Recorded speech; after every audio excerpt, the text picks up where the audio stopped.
Bonjour, cette vidéo présente de manière générale les qualités que l'on attendra dans les systèmes asservis.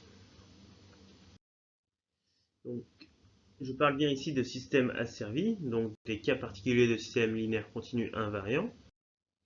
Tout d'abord, nous chercherons généralement à avoir des systèmes précis. La précision, c'est la capacité d'un système à recopier une entrée donnée. On pourra la caractériser, étudier ce qu'on appelle l'erreur statique en régime permanent, donc l'écart entre la consigne, donc ce que l'on veut et ce que l'on obtient,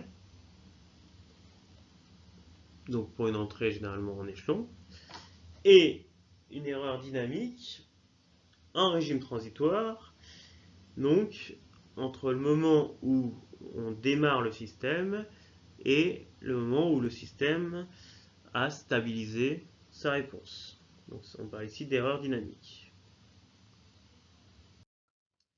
La rapidité. On va chercher généralement à avoir des systèmes qui réagissent le plus rapidement possible. Donc la rapidité va caractériser le temps mis par le système pour passer d'une valeur initiale à sa valeur finale. Donc on a ici une réponse d'un système donc, soumis à une consigne en échelon. On caractérise la valeur finale, c'est la valeur pour t tend vers l'infini de notre fonction f de t. Ici, on a caractérisé une bande à plus et moins 5% de la valeur finale.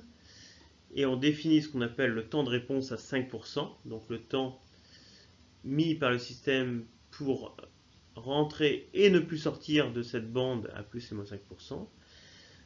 Et donc ça, c'est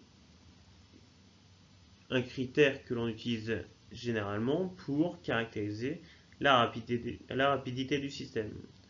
On considérera que le système est en régime permanent quand la réponse est à entrer dans cette bande de plus et moins 5% et n'en sort plus. Donc le régime transitoire est caractérisé jusqu'à ce qu'on arrive à ce temps de réponse de 5%, puis après on parlera de régime permanent. Un autre critère que l'on peut utiliser, c'est ce qu'on appelle le temps de montée. Le temps de montée, c'est le temps mis par le système pour passer de 10% de la valeur finale à 90% de la valeur finale. Donc le petit temps Tm.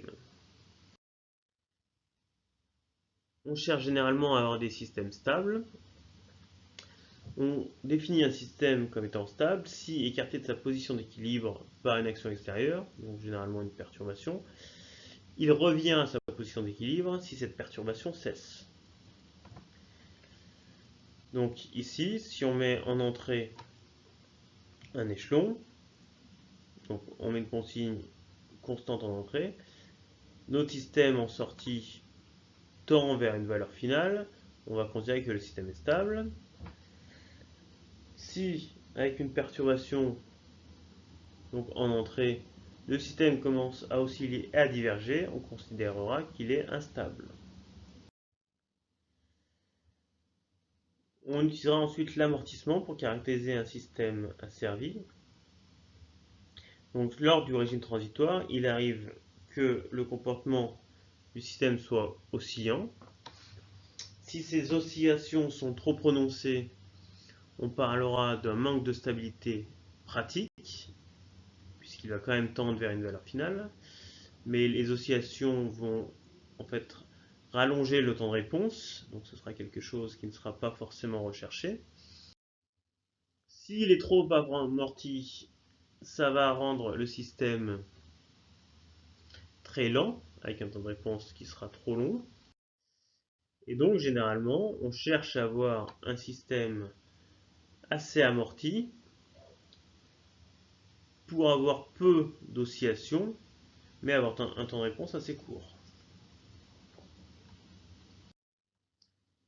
Voilà, c'est tout pour ces définitions générales sur les performances attendues d'un système asservi.